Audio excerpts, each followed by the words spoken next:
Order! Order! You are an incorrigible delinquent at times. Behave yourself, man!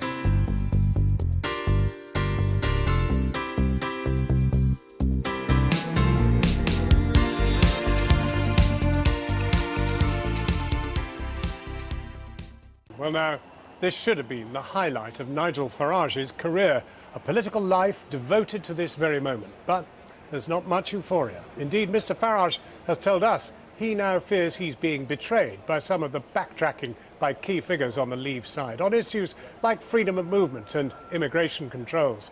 Our Foreign Affairs correspondent Jonathan Rugman has been exclusively talking to Mr. Farage on a walk through the battlefields of the Somme in northern France, 100 years after Europe was consumed by the bloody slaughter of war.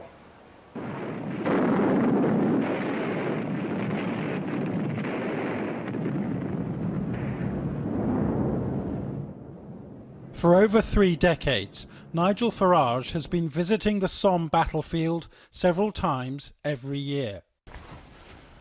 This morning it was over the top again, into the vast crater left by British mines, which blew up on the German front line when the battle began 100 years ago this Friday. So about 400 Germans were killed immediately when this went up. There has always been a whiff of cordite about Farage, the smell of danger. And today, the man who lit the touch paper to set off the biggest political explosion of modern times showed no hint of remorse. But you have put a massive great bomb beneath the British economy, possibly even British society, haven't you? There's no bomb beneath the economy. Let's get real. Nowhere else in the world do we pretend that we have to have political union in order to buy and sell goods and services from each other. It's complete and utter rubbish. It's an outdated model. It's not fit for the 21st century. So on the economics of it, I believe we can do far better. As far as society is concerned, well, perhaps there's been a bomb put under the Conservative and Labour parties, but quite right too. You know, they have both agreed we should be part of this. The British people have said we shouldn't be part of this. That's why you're now seeing political collateral damage. With over 19,000 British dead on July the 1st, 1916, this was Britain's most awful moment at war. Idealism perished here, as the historian A.J.P. Taylor put it. Last Friday's result certainly wasn't that. Even if to some, Farage is a loose cannon, a political general who has doomed today's youth. Your wife is German, your children are half German. Do they not say to you, you've taken away our right to live and work wherever we want in this continent? I mean, that's what people are saying in the UK, that they've been something has been taken away from them at the moment when you say the country has been taken back. Well, the country has been taken back. We can now make our own laws, have our own courts, control our own borders, and, crucially, choose our own friends globally to do special deals and trade deals with. I suspect quite a lot of young people right at the moment do think something's been taken from them. That's what they've been encouraged to believe. I think in time they'll think we've gained something. That's a gamble on a day when sterling plunged to its lowest level since Farage first came here in the 1980s. At the memorial to the Ulster Division, which won 4 Victoria Crosses on the Somme's first day. Hello. Good, nice to meet you. These Welsh workmen, preparing for thousands of visitors, tried to make light of the current turmoil. You voted to stay? You did, yeah. I don't like change. You don't like change? No. What if it's for the better? We had a bit of an interesting one, whereas my wife wanted to stay and I wanted to leave, so we counteracted each other and didn't bother voting. But Mr Farage says there will be no catastrophic job losses and no break-up of the UK either. But is losing Scotland a price worth paying for Brexit? Well, I don't think we will, and here's why. Is Nicola Sturgeon really going to hold a referendum against independence? Because that's what she'd be doing. And once that gets explained to the Scottish people, once they realise the ramifications of being in the EU, I think they'll vote differently. Even if there was another referendum in Scotland, I think they'd lose by a bigger margin than they lost last time. Dan Hannan, fellow MEP, Conservative with the Leave campaign, is saying he doesn't want to cut immigration sharply. Is it actually going to happen, or have the people who voted Leave been sold a pup and been told that they can control immigration when in fact they can't? Well, we can control immigration. All we need is a Conservative Party government with the will to do it. And to hear someone like Dan Hannan effectively selling out, or potentially selling out already, worries me greatly. We voted to take back control of our country and its borders. There have been signs saying refugees not welcome. There have been anti-Muslim remarks made.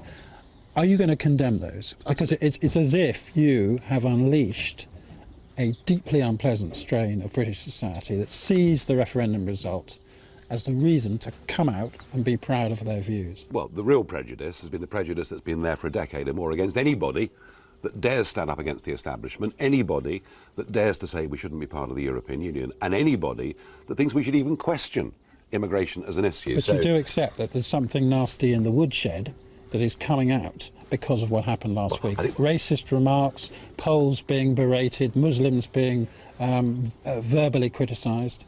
I think there's nastiness on both sides, and I think what we've got is an atmosphere post the referendum of very, very heightened feelings. And you don't bear any responsibility for that? And some bad things being said on both sides. But you don't bear any responsibility for that? I've never, ever, ever encouraged or condoned behaviour like that, and I never, ever would.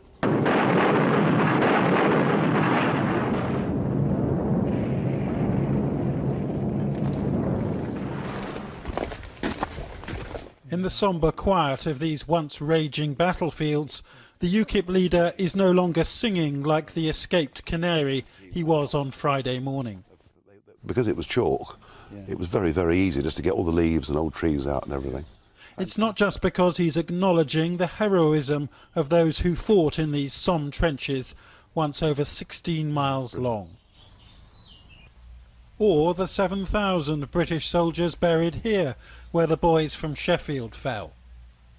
Nigel's worried he hasn't got his country back. He hasn't spoken to Boris Johnson or Michael Gove since the referendum, and he fears the next Prime Minister will fail to serve up a full British Brexit. I don't care who the next Conservative leader is, as long as it's somebody who will hold faith with that referendum result. And I think over the next week or two, we will see the names coming forward and we will see precisely... But is Boris Johnson your favourite candidate to be the next Prime Minister?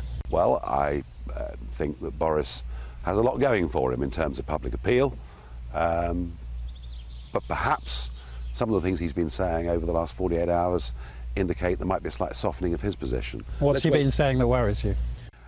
Just that there's no rush, which can be fine, but does he really want to deal with this free movement issue? I don't yet know the answer to that. I'm worried that's being used as a smokescreen to do a different kind of deal with the European Union that would keep us within free movement. And I'm pretty cautious about some of the motives of those who are saying we should take our time. It sounds as if you smell betrayal in the air, and that maybe over the 17 million people who vote Leave won't get what you had in mind. I'm nervous. I'm nervous. I'm more nervous than I was on Friday morning. I'm beginning to hear noises. I'm beginning to detect there may be some backsliding, and I do not find that acceptable. But it must be tempting for you to wrap up UKIP, rejoin the Conservative Party of your Thatcherite youth, and become Lord Farage of Biggin Hill, or whatever the title is. If I was to rejoin the Conservative Party, and then they did not carry out the wishes of 17.5 million people, I would have failed everybody. His respects paid here on this 100th anniversary. Nigel Farage is tonight back in Brussels, where he has worked as an MEP for 17 years. His job there apparently far safer than he would like. Jonathan Rugman, Channel 4 News, the Somme. And we're joined again by Gary Gibbon. Gary, the whole demeanour of Mr Farage is that of criticising Mr Johnson in particular for backsliding, quote. Well, there's been a sense, even during the referendum campaign, you could hear it from people on the Remain side, some people even on the Leave side, that expectations were being built up amongst the voters who were going towards Leave that some amazing sort of pulling up of the drawbridge will be happening on immigration, which an awful lot of the establishment politicians who finally decide what's going to happen aren't actually inclined to. And you could hear that again and again, and it looks as though, even sooner than some people expected, we are bumping into a certain bit of reality here. Boris Johnson's article didn't suggest that he, if he were to become leader, was quite ready to go down that route, and David Cameron in the Commons, as we heard earlier, is trying to lean people a bit towards a closer sort of relationship, maybe being in the single market. So the narrative of betrayal, which could be incredibly potent if these feelings have been stirred up amongst parts of the population, has come upon us incredibly quickly. And it sounded from today's Commons answers from the Prime Minister as if he may be gone sooner than he thought. Well, the backbench committee of MPs that decides these things, it will go to one other committee of activists next, but it looks as though we've seen the outline of a timetable now, and it's quicker than David Cameron expected. I'm told it came to him as a bit of a surprise that they decided to speed it up. He could be gone by the middle of August, potentially, if there aren't that many candidates. I'm told he's a bit taken aback by that, but the reason why it happened in the room, one of the two reasons it happened in the room, was the sense of a political vacuum, everything we've been talking about, the need to sort of move on to the solutions to this great big void that's been opened up, but also MPs in the room very aware of the economic indicators, to which now has been added the ratings drop. Briefly, the grisly meeting in Brussels tomorrow. He goes in and says, I'm a loser. Well, I don't think he'll necessarily go in and say that, but one EU diplomat said they expect him to go in and lecture them, and they rather expect to use him as a punchbag. But I suspect what he will do is try and set the tone for the negotiations that follow his premiership. And he'll want to keep the tone as calm, considered as possible, not acrimonious, because he and George Osborne and Philip Hammond seem to be interested in trying to get a closer relationship than was necessary on a lot of people's minds when they voted leave. Our political editor, Gary Gibbon. Well, apart from snatched sightings, the leaders of the Vote Leave campaign, Boris Johnson and Michael Gove, have hardly been seen or heard from since the result, apart from the former mayor's newspaper column this morning. However, joining me now is Chris Grayling, a member of the cabinet who campaigned for leave. Chris Grayling, you heard probably Nigel Farage say that he thinks there's backsliding, there's slippage, and it's all about freedom of movement and most particularly the single market. Well, I think he's putting two and two together and getting six, to be frank. I mean, the reality is we're 3 days after the referendum. We are starting the process of putting together the ingredients we will need to go through a successful negotiation of our future relationship with the European Union. There are a number of clear messages that came from the referendum campaign. People expect us to be an open, outward-looking country, looking to forge new trade deals around the world, market? looking at new opportunities. Well, what they want is a fair trading arrangement. Do you want us in the single market? I want us to have a tariff-free, business-as-usual relationship with the European Union. The details of that are going to come through the negotiation. But could I ask you a third time, do you want to be in the single market? Well, what do you mean by being in the single market? Well, we're in it at the moment. Well, I want our businesses to be able to carry on selling their products in Europe, delivering their services in Europe, and I want European businesses that sell far more to us than we do to them to be able to carry on doing the same. Now, that, to my mind, is continuing to trade. Now, you can call it what you like, but that's what we want. You know enough to know that the price for that is freedom of movement of labour. I don't accept that. We are unique. We're the fifth biggest economy. We're their biggest customer. And we will negotiate, I think, a successful package with the European Union because it's in their financial and commercial interest to do so. There are millions of European jobs that depend on the United Kingdom. We are 16% of their exports. We are in a very different position to everyone else. We need to negotiate a sensible arrangement with them. But it also sounds as if the Leave campaigners that are now contesting for a prime ministerial position are talking in terms of not being able quite to have the control over immigration that you campaigned for. Well, as we stand today, we are all government ministers in the same government. Boris Johnson is now back on our backbenches. He may stand for the leadership this week, others may stand as well, and they will set out their stall. But right now, you can't talk about immigration now because you're leader of the House? Well, I can talk about immigration and say I think the clear message that we got from the referendum last week is that we need to take back control of our immigration system and we need to set limits on the number of people who come and live and work here. I'm very clear about that. Can I suggest to you, as a member of the government now, not as a Leave campaigner, that it is the height of irresponsibility to have taken Britain into a referendum with no plan as to what would happen if we fell out and we lost? Well, I think it's a very straightforward plan. We now need to go through a process which will eventually involve triggering Article 50, where we negotiate what should be, in my view, a business-as-usual trading relationship with the European Union. And the reason for that, we buy far more from them than they buy from us. But you didn't predict that the Germans and the others would say, out now, get on with it, come on, we don't want you in here if you don't want it. There is no willingness to be as elastic as you said we could be. There isn't. Well, you say that. There's a lot of heat and air from Brussels, but there's a lot of pragmatism coming from other European capitals, from Finland, from Germany.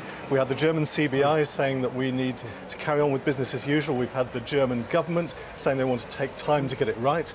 This is common sense, and common sense is there in abundance in other member states who want a close relationship with us in the future. We want to be good friends and neighbours. We just don't want to be part of what is becoming a European superstate. Did you level with voters in what would happen at the moment at which we voted to leave? Because today we have Barclays down 20%, we have the RBS down 21%, we have Foxtons down 23%. People are losing, and the survey today by the Institute of Directors states that 25% of the businesses they surveyed are freezing every job, and 5% are already sacking people. Well, and what we've had today is also the former governor of the Bank of England saying people shouldn't be panicked, we will get through this fine. We've also got the current governor of the Bank of England who has put in place a plan to support the market. Jobs are going, I've told you. Jobs are being frozen. Banks are losing shares. What's going on? This is not what you predicted, and it's nothing to do with the Bank of England. It's everything to do with what you've done. We've got what precisely the Bank of England prepared for, which is a period of instability in the markets. Your conscience is but clear. Interestingly, Your conscience is clear. Well, people are losing their jobs tonight, Mr. Gray. Interestingly, are you happy about that? Interestingly, the price, and I'm never happy of anybody losing their job, but interestingly, the price of our government bonds has gone up. The yields on them has come down. The problems are elsewhere in the European markets. Last Friday, for example, European stock markets fell by far more than ours. Bond markets became problematic in Southern Europe. Do you think that language is being understood in South Shields, in Middlesbrough, in Hartlepool, in places where people are struggling, where austerity and all the rest has bitten hard into their lives? So what that means is that it is in our mutual interest of the rest of the European Union and ourselves to reach a sensible trading arrangement. What people voted for was to take back control of our country. That's what's going to happen. On that note, we have to end, but thank you very much indeed for joining us. Thank you.